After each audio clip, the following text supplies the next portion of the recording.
అందరికీ నమస్తే. మనం గత 3 రోజులుగా వింటున్నది ఒక ఏకైక వార్త ఒకటే. ఏంటి? Rave party. అసలు ఈ రేవ్ పార్టీ అంటే ఏమిటి? అంటే చాలా మనకు కథనాలు వినిపిస్తూనే ఉన్నాయి. పైగా ఇందులో నటి హేమ ఉన్నారు. అలాగే ఇంకో అమ్మాయి నటులు చాలామంది ఉన్నప్పటికీ వీళ్ళిద్దరి పేర్లు ఎక్కువగా వినిపిస్తున్నాయి. ఆశు రాయ్ అని చెప్పేసి, నటి హేమ అని చెప్పేసి, ఈవెన్ శ్రీకాంత్ జానీ మాస్టర్ ఉన్నారు అని చెప్తే వాళ్ళు డైరెక్ట్గా వీడియోలు పెట్టారు వాళ్ళ ఫ్యామిలీతో అండ్ ఆఫీసుల నుంచి.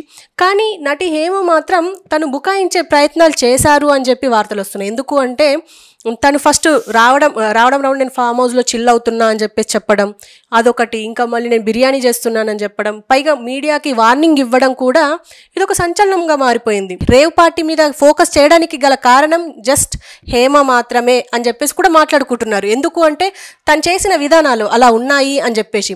కానీ అసలు దీని కేసు వివరాలేంటి, అసలు ఉన్నారా, ఎంతమంది ఉన్నారు, అసలు ఏం జరిగింది అనేది మనకు వివరించడానికి మనతో పాటు హైకోర్టు అడ్వకేట్ మధుశర్మ ఉన్నారు. ఆయనతో మాట్లాడదాం. నమస్తే సార్. నమస్తే సార్. ఇప్పుడు ప్రస్తుతం రేవు పార్టీ అంటేనే సంచలనంగా మారిపోయింది తెలుగు రాష్ట్రాల్లో. అసలు ఎక్కడో కర్ణాటకలో జరిగింది, కానీ ఇప్పుడు మనకు తెలంగాణలో అటు ఆంధ్రప్రదేశ్లో 2 రాష్ట్రాల్లో బాగా వినిపిస్తున్నదంటే రేవు పార్టీ. అసలు రేవు పార్టీకి సంబంధించిన కేసు వివరాలు ఏంటి సార్? ఒక అతను వాళ్ళ అబ్బాయిని చదువుకోవడం కోసం ఫిలిప్పీన్స్ పంపించారు. ఇక్కడ ఉన్నప్పుడు అతను బాగానే ఉండేవాడు. అంటే ఆఫ్టర్ ఇంటర్మీడియట్ ఏమో అతను ఎంబీబీఎస్ కోసం పంపించారు. మన దగ్గరకు వచ్చిన వాళ్ళ పిల్లాడు. సో అతను మెడిసిన్ చదవడం కోసం ఫిలిప్పీన్స్ వరకు పంపించాడు. ఇక్కడ నుంచి అతను ఫిలిప్పీన్స్ వెళ్ళిన తర్వాత అతను చాలా బాగా ఒక 6 months ఏమో మంచిగా ఉన్నట్ట. తర్వాత అక్కడ ఫ్రెండ్షిప్స్ వల్ల he was addicted to the drugs అండి. ఆ అబ్బాయి చాలా ఎడిక్ట్ అయిపోయాడు. వాళ్ళ పేరెంట్ మన దగ్గరకు వచ్చి అసలు చాలా బాధపడ్డారు. ఆయన అక్కడ డ్రగ్స్కి అలవాటు పడిపోయాడు. సో అతను పూర్తి స్థాయిలో చదువంతా పాడైపోతుంటే డబ్బులు పోయి పిల్లాడు నాకు దక్కాలి, పిల్లాడు కావాలని చెప్పేసి అతను మొత్తం ఫిలిప్పీన్స్ అతను చదువంతా మాన్పించేసి ఇండియాకి తీసుకొచ్చేసారు. తీసుకొచ్చి ఇక్కడే ఒక గ్రాడ్యుయేషన్ కాలేజ్లో జాయిన్ చేశారు. సో గ్రాడ్యుయేషన్ కాలేజ్లో జాయిన్ చేసిన తర్వాత ఆ పిల్లాడికి యూ డోంట్ బిలీవ్ దట్ అతనికి ఏదైతే డ్రగ్స్ దొరకకుండా ఇతను జాగ్రత్తగా కాపాడుకుంటూ వస్తున్నాడో, ఇక్కడికి వచ్చిన తర్వాత ఈ వాజ్ అడిక్టెడ్ టు ది గంజాయి. ఇక్కడ గంజాయి అతనికి అంత ఫ్రీక్వెంట్గా కాలేజ్ స్టేజెస్లోనే దొరికింది. ఆయన వచ్చి దీన్ని అవాయిడ్ చేయాలని చెప్పి ఆయన కూడా పోలీసులకు రిపోర్ట్ ఇచ్చారు. అక్కడ గంజాయి ఈ ఏరియాలో ఈ కాలేజెస్ దగ్గర చుట్టుపక్కల దొరుకుతున్నాయండి అని చెప్పడం మన ద్వారా మనం చెప్పాము. సో దాన్ని వాళ్ళు కొంత పట్టుకోగలిగారు. బట్ ఇక్కడ ఇతన్ని ప్రొహిబిట్ చేస్తున్నారని ఇతను మళ్ళీ ఇంకొంచెం సిటీస్కి వెళ్ళటం, ముంబై, ఢిల్లీ ఇటు మూవ్ అయ్యి ఫ్రెండ్స్ తోటి మేము వెళ్ళాలని చెప్పడం, పార్టీస్కి అటెండ్ అవ్వడం అవుతుంది. ఇతనికి అసలు పిల్లాన్ని ఎలా తెచ్చుకోవాలి కంట్రోల్లోకి అనేది అసలు తండ్రికి అర్థం కాని విషయంగా మారిపోయింది. అంటే మీకు చెప్తున్నాను, ఒక్కసారి అలవాటు పడి ఎడిక్ట్ అయిన పిల్లలు తొందరగా బయటికి రారు. చిన్నదా పెద్దదా అనేది కాదు. అంటే ఇప్పుడు అతను ఇంకొక దేశంలో అలవాటు పడి వచ్చారు కదా మీరు అడగచ్చు, కానీ ఇక్కడికి వచ్చాక మారుతున్నాడా? ఇక్కడ కూడా దొరుకుతోంది కదా, దొరకకపోతే మనకోవచ్చు, ఇక్కడ కూడా దొరుకుతుంది కదా. సో అంటే ఇప్పుడు ఈ సెలబ్రిటీస్ కూడా వీళ్ళు వెళ్ళి ఇలా పార్టీలు చేసుకోవడం వల్ల కూడా ఇది కొంతమంది మిస్లీడ్ అయ్యే ఛాన్స్ కూడా ఉంది. వీళ్ళని ఎక్కువ ఇన్స్పైర్గా తీసుకుంటే, జీవితంలో సెలబ్రిటీలను ఇన్స్పైర్గా తీసుకుంటే నాశనం అవుతామా బాగుపడతామా అనేది వాళ్ళకి అర్థం అవ్వాలి. అంటే అందరూ ఉన్నారమ్మా, మంచి ఉన్నారు, చెడు ఉన్నారు, ఎవరిని అనలేము. మంచిగా ఉండి ఇన్స్పైర్ చేసిన పర్సనాలిటీస్ చాలామంది ఉన్నారు, చాలా గొప్ప గొప్ప సెలబ్రిటీలు ఉన్నారు. ఇవాళ మనము వాళ్ళని చూస్తాం. ఎంతో జీరో స్టేజ్ నుంచి వచ్చి ఎదుగుతూ మెట్టు ఎదుగుతూ ఇండస్ట్రీలో నిలదొక్కున్న వాళ్ళు ఉన్నారు. అలా అని ఇలా అడ్డదారులు తొక్కుతూ తప్పుదోవ పట్టిన వాళ్ళు ఉన్నారు. సో దయచేసి ఇలాంటి తప్పుదోవ పట్టే వాళ్ళని ఎవరు ఇన్స్పైర్ తీసుకోవద్దు. వీటి వల్ల శిక్షలు ఒక్కసారి పట్టం మొదలు పెడితే అది ఒక పెద్ద బ్లాక్ మార్క్ కింద లైఫ్ లాంగ్ అది ఒక మచ్చ కింద ఉండిపోతుంది. సార్, ఇప్పుడు ప్రస్తుతం వీడియోలు కూడా విడుదల చేశారు. ఏంటంటే నేను అందులో లేను అని చెప్పేసి శ్రీకాంత్ చెప్పారు, జానీ మాస్టర్ చెప్పారు. వాళ్ళది నమ్మశక్యంగా ఉంది. కానీ నటి హేమ మాత్రం తను లేను అని చెప్పేసి ఒక ఫామ్ హౌస్లో తీయడం వల్ల పోలీసులు కూడా same dress same farm house అని చెప్పేసి వాళ్ళు విడుదల చేయడంతో ఇంకా అనుమానాలు ఎక్కువ అయ్యాయి. ఈవెన్ ఆశురాయ్ కూడా వాసు అన్న పిలిచారు. వాసు అనే వ్యక్తి అందులో బుకీ, అంటే చాలా ఈ బెట్టింగ్స్కి సంబంధించిన అతను. కాబట్టి ఆయన పిలవడం వల్ల వెళ్ళాను, బర్త్డే పార్టీ అంటే వెళ్ళాను అని చెప్పేసి వీడియోలు విడుదల చేశారు. అంటే తెలుస్తుంది మ్యానిపులేట్ చేయడానికి ట్రై చేశారు. అంటే తెలంగాణలో ఏం చేస్తారు మమ్మల్ని అనుకున్నారా మరి ఏంటో తెలీదు. కానీ 2-3 వీడియోలు విడుదల చేయడంతో ఎక్కువగా ఫోకస్ అవుతున్నారు. అసలు ఇలాంటి వాళ్ళకి ఎలాంటి కేసులు పడే అవకాశం ఉంటుంది? అదే ఇందాక చెప్పినట్టుగా ఒక్కొక్క కన్జ్యూమింగ్ లెవెల్కి ఎంత పర్సంటేజ్ దొరికిందనే దానికి ఒక్కొక్క డ్రగ్కి ఒక్కొక్క రకమైన పనిష్మెంట్ ఉంటుంది. 1 year to 7 years ఉన్నాయి, 1 year to 3 years ఉన్నాయి, 1 year to 10 years ఉన్నాయి. అది వీళ్ళు చేసే విధానాన్ని బట్టి ఉంటుంది, కన్జ్యూమ్ చేయడం కూడా. అంటే ఇంకొకటి ఏంటంటే ఇలాంటి వాటిలో ఎవిడెన్స్ మ్యానిపులేట్ చేయాలన్నా, ఎవిడెన్స్ ట్యాంపర్ చేయాలన్నా, ఎవిడెన్స్ని మార్చాలి అని చెప్పి ఇంటెన్షనల్గా చేసే వాటికి ఇంకొంత మళ్ళీ శిక్ష ఎక్కువ అనుభవించాల్సి వస్తుంది.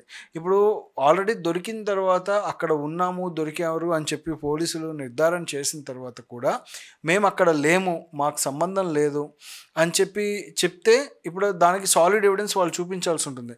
సో సేమ్ లొకేషన్లోనే షూట్ చేశారనేది పోలీసులు కూడా చెప్పేటువంటి వర్షంగా కనిపిస్తుంది. ఇవాళ మొత్తం అన్ని హెడ్లైన్స్లో కూడా ఆవిడ కూడా ఉన్నారు, బ్లడ్ టెస్ట్లో ఆవిడ శాంపిల్స్ కూడా దొరికాయి అని చెప్పి వాళ్ళు అన్ని న్యూస్ పేపర్స్లో ఆల్మోస్ట్ ఇవాళ ప్రతి దాంట్లో చూసాము. అంటే ఆల్మోస్ట్ ఉండి అలా చెప్పడం అనేది ఎవిడెన్స్ ట్యాంపర్ చేయడం అవుతుంది. ఇట్స్ ఎ రాంగ్ మెసేజ్ యాక్చువల్గా. ఒకసారి ఇది చట్టంలో దొరికిన తర్వాత నేను లేను అని చెప్పి what are they trying to manipulate అనేది చూసుకోవాలంటే మేము ఏదైనా ఇన్ఫ్లుయెన్స్ వాడి మేము బయటికి రాగలం, ఆ గ్యాప్లో ఇవన్నీ సర్దుకుంటే అన్న విధంగా చేసిన తరుణం అయితే అది డిఫరెంట్ థింగ్. లేదు అంటే కనుక ఇది 100% they are trying to give the wrong message to the society.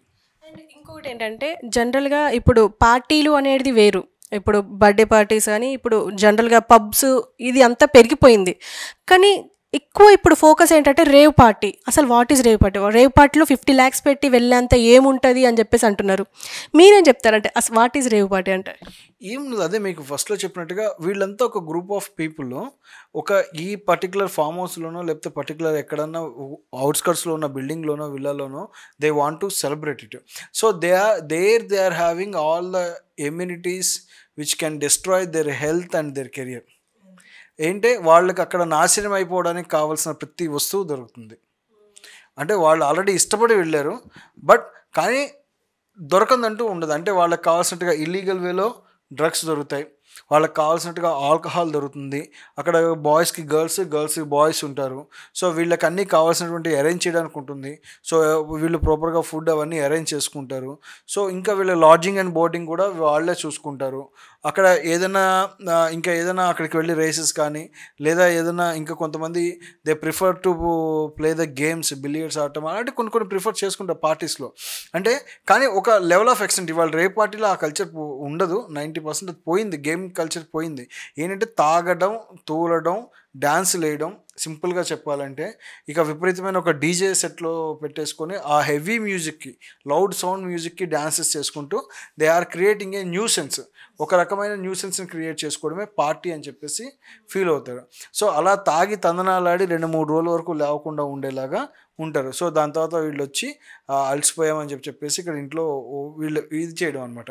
So ఇందులో బలయ్యేది ఏంటంటే చెప్తున్నాను కదా, మామూలు వాళ్ళు కూడా బలవుతూ ఉంటారు. సో ఇలాంటి ఇది ఒక హై ఎండ్ పార్టీ. అంటే ఓకే 50 లక్షలు పెట్టారు ఎంట్రీ అంటే అది చాలా ఎక్స్టెంట్ లెవెల్లో చేసిన పార్టీస్. వీటిలో హై లెవెల్ పీపుల్ ఉన్నా సరే it's conveying the wrong message to the society.